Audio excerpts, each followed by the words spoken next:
Hello everyone, my name is Natalie and this is the Inspiration Show. This is one of the live versions of the Inspiration Show. I have a very special guest today who is very well versed in the law of attraction and other universal laws, and is definitely going to be sharing with us a specific and a very effective formula of how we can manifest things that we want in our life on a very consistent basis. Now, guys, because this is a live show, you do have the ability to ask us questions. So make sure that if you do have any questions as we're going through, that you put them in the chat box down below, and we'll do our best to answer them as we go through. So without further ado, let me please introduce my guest, my friend, Mr. Jim Alvino. How are you, Jim? Oh, Natalie, I am wonderful. Thank you so much for having me on the show. How are you doing today? I'm doing fabulous. As you can see, I'm not actually in my my usual office. I'm traveling at the moment. I'm in a hotel in Del Mar in a seminar. So yeah, so on location, but all very good. That's right. Now, in the tradition of the show, I normally must start with asking my guests what their story is and what their background is, and what led them into doing the work that they're doing currently. So why don't you start with your story first? Absolutely, I appreciate that. Well, what got me to this point and got me interested in law of attraction, and the book that I've written, Explorer's Guide to the Law of Attraction, has been an enduring interest and study of philosophy all my life. I have a degree in philosophy, and the kinds of things that are synergistic with law of attraction I've been studying for many, many years. I don't know if it's something called philosophical idealism, and that is consciousness creates everything. Mind creates everything, and we are that consciousness, we are that mind. We create our life, our future, our destiny. That message resonated with me. I don't know if I chose it or it chose me, but after many, many, many years of study and then gaining an interest in what's called law of attraction, I came to write the book, and I'm doing a lot of coaching and teaching on my version of law of attraction. Right. That's the short story.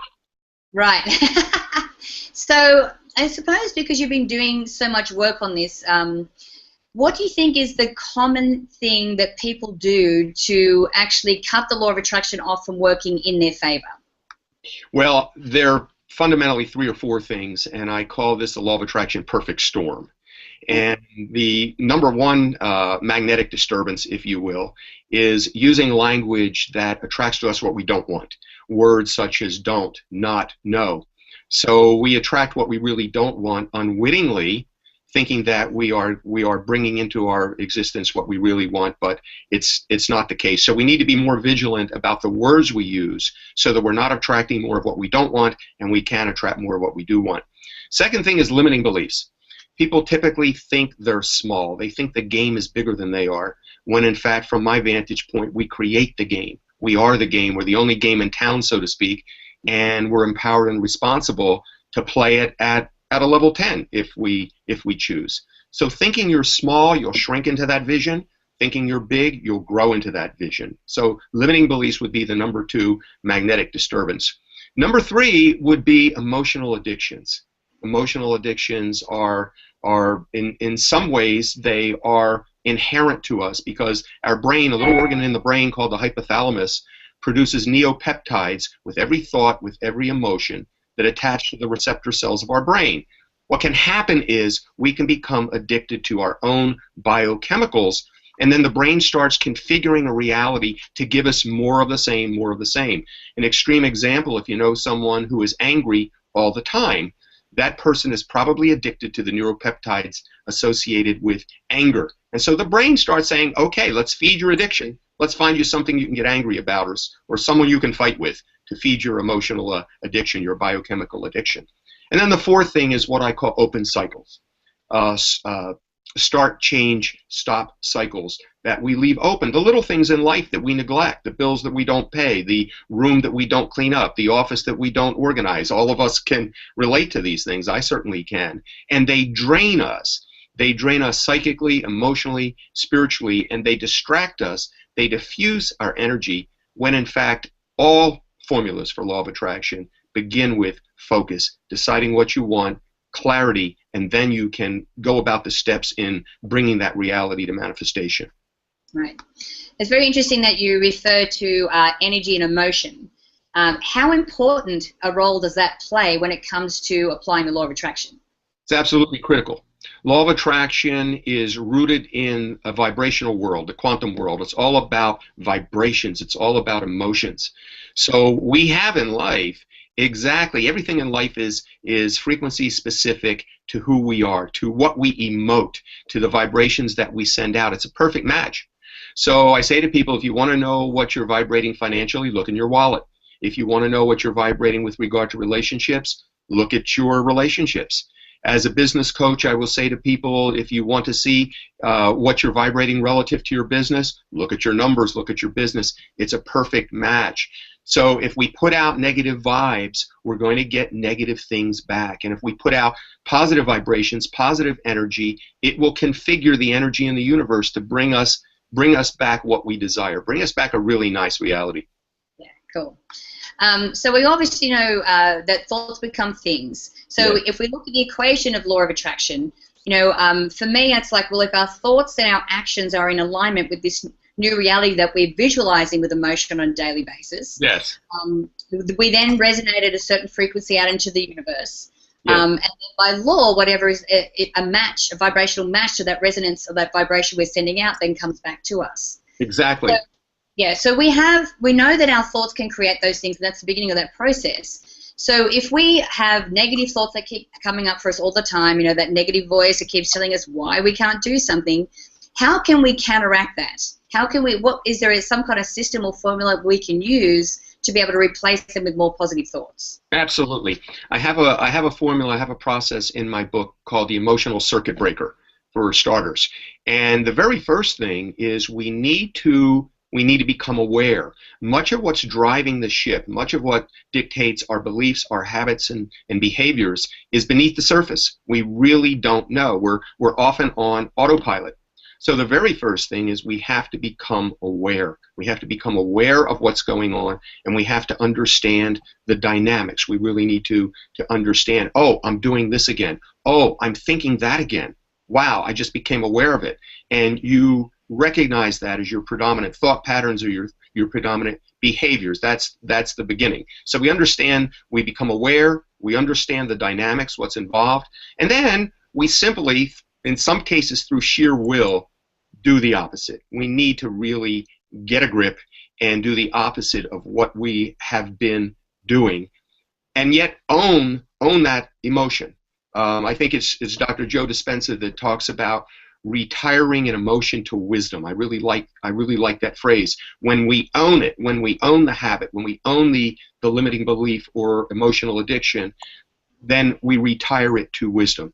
Then there are two buttons that I recommend. One's the reset button, which says, okay, I'm aware of that, I understand the dynamics, I own it, so now the reset button is, all right, so what do I want?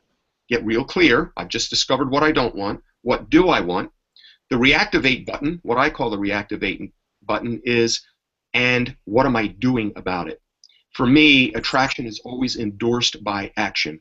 That we're not just sitting back and chanting Om. I do that, by the way, and expect things to always fall in our laps. In fact, they rarely do. Sometimes they do, but I think that's what's given a law of attraction a bad name somewhat. The anticipation that we simply set our intentions, we chant, and things fall into our lap. So we take appropriate action, and then we very deliberately replace a limiting belief with an empowering belief, or limiting self-talk with empowering self-talk. And that's the formula. That's what I call the emotional circuit breaker. And that gets people started. Yeah. That's the beginning. I love that as well, because I also recommend the same thing.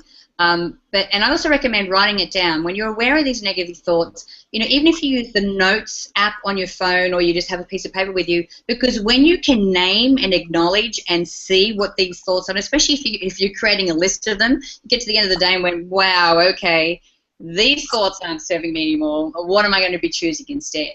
And then when you do your visualization of the day, visualize yourself actually acting from this new thought paradigm.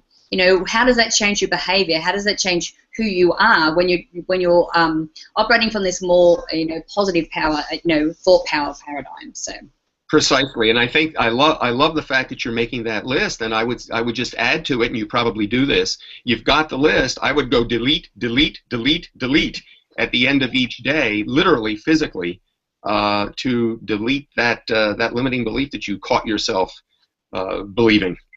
Yeah, I love that. Absolutely. Now, you have a specific formula for manifestation. I do. Which I love. So can you share that with our listeners today?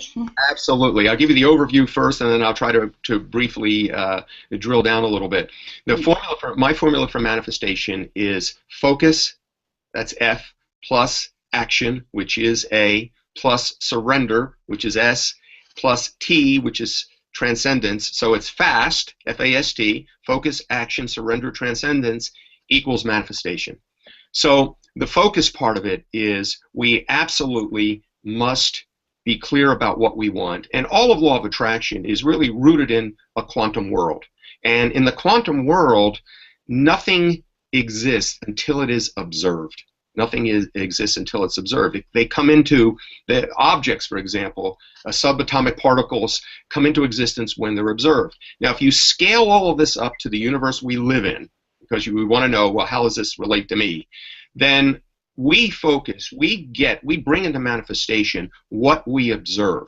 And I have called, Natalie, I've called this actually the law of observation, which is underneath the law of attraction. And it's rooted in the understanding of quantum mechanics. I'm not a physicist, but I have enough knowledge to be dangerous. And at the root of law of attraction is something that you could call law of observation. That's focus. Then action. I'm very action oriented as a success coach, as a business coach. I counsel people that they must take action. Step through the door and things open up to you. Focus, so what do I want? But action, and what am I doing about it?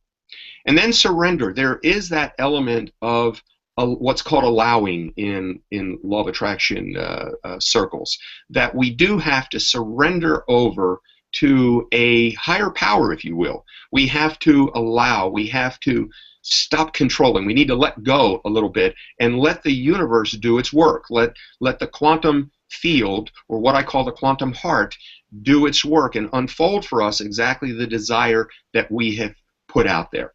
So that's the surrender part. And I use the word surrender in place of allowing. It's fundamentally the same thing, but the notion of surrender brings in a spiritual dimension that the word allowing doesn't necessarily bring in. So I'm all about digging beneath the law of attraction to that spiritual foundation, and that's what transcendence is. Transcendence is acknowledging that it is behind everything, moving us forward, is a higher consciousness. So it's acknowledging the higher consciousness. So you're surrendering, but what are you surrendering to? You're surrendering to the higher consciousness, to a higher wisdom, to unfold the universe as it's meant to unfold for you, given your mission, given your calling, given your person. That is manifestation. That's my formula for manifestation, in a nutshell.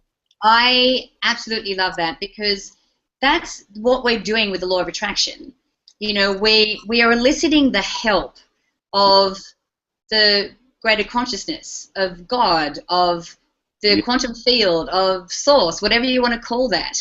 But that's what we're doing when we're applying the law of attraction, because by becoming this vibrational match and having these things come back to us, and these gifts that are being sent to us from that entity, we are helping to create the opportunity for the universe to send us, these great ideas, these opportunities, these chance meetings that we could never have planned for in a million years. Exactly. We can't control it. Yeah. Exactly. So, so that's what we're doing with law of attraction, and I love how you're saying that we're acknowledging that. Yes. We're surrendering to it, and we're acknowledging it, and we're realizing that is exactly what the process is. And I love that, because it's a part of the law of attraction that most people don't realize or don't acknowledge. That's right. That's right. In fact, I take it one step further, because my message is essentially consciousness creates everything, and we are that consciousness. We are the creators, actually. We are the creators of our lives, our future, our destiny, and we're empowered not only empowered but responsible to do it. So the fact that the reason the law of attraction can work in that way is because we, in fact, are consciousness. We are it. Yes. We are. Awesome, Jim. Now we are running out of time. So before we go, I would really like, if you can, for you to share with the viewers, like, you know, where we can find out more about you. I know that you have some gifts for us as well. So can you tell us a little bit more about that? Absolutely. I would love to. You can find me. You can find me at loainnersanctum.com, loainnersanctum.com. And once you go there, you can pick up a free report called 6 Fundamental Truths for Making the Law of Attraction Work for You. And Natalie, I have a special offer for your viewers, and that is if they choose to join any level of my membership community. I have 3 different levels: entry, intermediate, and advanced. Then it's going to be 50% off for your viewers. So that's a really terrific deal for them. They do have to plug in a code. Do I need to share that code, or is that something that... Yeah, if you could, that would be great. Okay. So if some of your viewers feel that they are entry level, they're just beginning to learn about the law of attraction, then they should, the code that they plug in would be I for inspiration, I show E for entry level. I show the letter E. If you're intermediate, you've been using the law of attraction for a while, but it's manifesting sometimes, not all the time, and you want to do better, then it's I show I. I show intermediate level. And if you're really cranking it up, you're a master at this, you're an expert, but you want to learn more about the underlying neuroscience, quantum physics, spirituality of law of attraction, then it's I show A for the advanced level. Perfect. And what about your radio show, of which I was honored to be a guest recently? Yes. Recently interviewed you for my radio show. It was a terrific interview, and I also, before I tell my radio show, I want to say that I love what you're doing for children. I love the new generation mind movies for kids. It's absolutely brilliant, and I'm loving it. We should talk more about that on my show again. My radio show is Tap into the Quantum Heart on loaradionetwork.com. loaradionetwork.com. Tap into the Quantum Heart. This week, I have an interview with Dr. Amit Goswami, who is a major theoretical quantum physicist. We had a good... Yes. Well, thanks again, Jim. It's such a pleasure having you here, and I know that we'll be spending a whole lot more time together as well. So thank you so much. Thank you so much, Natalie. Really enjoyed it. It's an honor. Thanks. Awesome. So, guys, I encourage you to share this video. You can do that by clicking the Facebook and the Twitter share buttons on this page. I also encourage you to download our Inspiration Show app. It's a free app, and it means that you can watch the shows on the go. You don't necessarily have to be in front of your computer. And make sure that you put your email in the box here on this page. I would love to send you the Manifesting with the Masters video e-course. It's actually valued at $87, and I would love to send it to you for free. So until next time, remember to live large, choose courageously, and love without limits. We'll see you soon.